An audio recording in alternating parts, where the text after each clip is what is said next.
News for nation पर आपका स्वागत है और मैं हूं आपके साथ प्रार्थना। बिहार में जहां एक तरफ विधानसभा चुनाव को लेकर के सियासत काफी ज्यादा गरमाई हुई है, बात करें तो जहां एक तरफ बीती रात ही एनडीए ने अपनी सीट शेयरिंग का ऐलान कर दिया और इसी के साथ साथ देखिए, जब से एनडीए ने अपनी सीटों के बंटवारे का ऐलान किया उसके बाद एक तरफ तो पार्टी में भी नाराजगी देखने को मिल रही है, तो वही दूसरी ओर बात करें तो विपक्ष भी लगातार सवाल खड़े कर रहा है कि आखिर बीजेपी और जेडीयू दोनों की ही सीटें सेम क्यों है। और इसी के साथ साथ अब ये भी सवाल उठने लगे हैं कि क्या मुख्यमंत्री नीतीश कुमार ही फिर से सीएम बनेंगे। देखिए, बात करें तो लगातार जब से एनडीए के सीटों का ऐलान हुआ है उसके बाद लगातार विपक्ष जो है वो सवाल खड़े कर रहा है। बात करें तो एनडीए ने इस प्रकार से सीट शेयरिंग की है कि बीजेपी और जेडीयू दोनों ही समान सीटें यानी कि 101 सीटें दोनों को ही मिली। और इसी के साथ साथ चिराग पासवान जो कि लगातार जो है वो 30 सीटों की मांग कर रहे थे और उन्हें 29 सीटें मिल गई।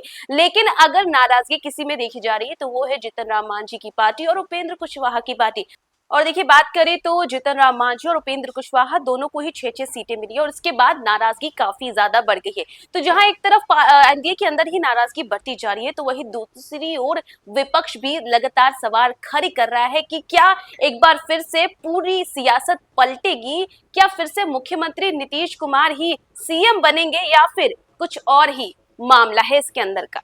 दरअसल बात करें तो बिहार की सियासत में नया अध्याय खुल गया है। एनडीए गठबंधन ने विधानसभा चुनाव 2025 के लिए सीटों का बंटवारा कर दिया है और इस बार देखिए, बीजेपी और जेडीयू दोनों ही बराबर यानी कि 101 सीटों पर चुनाव लड़ेंगी। लोक जनशक्ति पार्टी रामविलास को 29 जबकि हम और इसी के साथ साथ उपेंद्र कुशवाहा की पार्टी को 6-6 सीटें मिली है। जिसके बाद देखिए, दिलचस्पी जो है वो इस बात की बढ़ जाती है कि लगातार जो है एक तरफ विपक्ष जो है वो पहले से ही सवाल खड़े कर रहा था और अब सीटों के ऐलान के बाद देखिए विपक्ष को एक और मुद्दा मिल गया है। बात करें तो बीजेपी और जेडीयू जो है वो दोनों ही समान सीटों पर उतर रही है और अब सवाल यही है कि क्या यह बराबरी राजनीतिक वजन में भी दिखाई देगी। नीतीश बताएंगे कि बड़ा भाई कौन है। जी हाँ, आपको राजनीतिक वजन में दिखाई देगी। नतीजे बताएंगे कि बड़ा भाई कौन है। दरअसल बात करें तो साल 2020 के विधानसभा चुनाव में जेडीयू 115 सीटों पर लड़ी थी लेकिन सिर्फ 43 सीटें ही जीत पाई थी। तो वहीं बीजेपी भी 110 सीटों पर उतरी थी और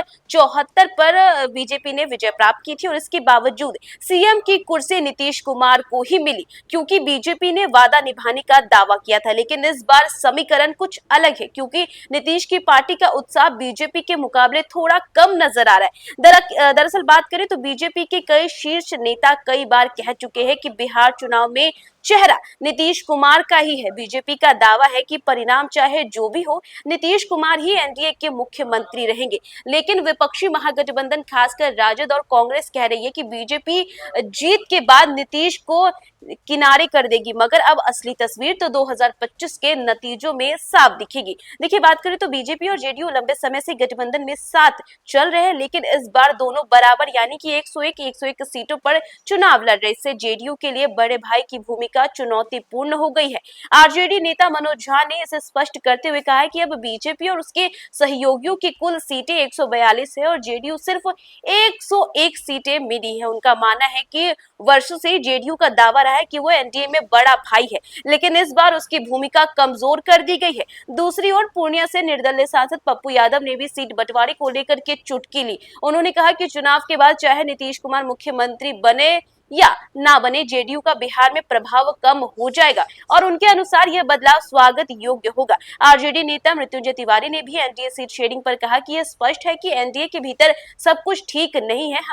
हम कह रहे थे ना कि बीजेपी जेडीयू को खत्म कर देगी और अब तक जेडीयू बड़े भाई की भूमिका में थी लेकिन अब उसे बराबरी के स्तर पर ला दिया गया है। और इसी के साथ बात करें तो यह पहली बार नहीं है जबकि जेडीयू बीजेपी से कम सीटों पर चुनाव लड़ी। लोकसभा चुनाव 2024 में भी जेडीयू ने 16 जबकि बीजेपी ने 17 सीटों पर मुकाबला किया था और उस चुनाव में भी दोनों पार्टियों ने 12-12 सीटें जीती थी जबकि लोजपा रामविलास ने 5 और हम और उपेंद्र कुशवाहा की पार्टी ने 1-1 सीटें जीती थी। और ऐसे में एक बार फिर से कुछ ऐसा ही नजारा देखने को मिल रहा है जहां पर जेडीयू और बीजेपी दोनों ही समान सीटों पर चुनाव लड़ रही है और विपक्ष को एक और मौका मिल गया है बोलने का। तो देखा आपने कि किस तरीके से जहां एक तरफ बीजेपी और जेडीयू दोनों ही सामान्य सीटों पर चुनाव लड़ेंगे और उसको लेकर के विपक्ष काफी ज्यादा जो है वो सवाल खड़े कर रहा है। तो फिलहाल इस खबर में बस इतना ही। देश दुनिया की तमाम अपडेट्स के लिए देखते रहे न्यूज़ फॉर नेशन।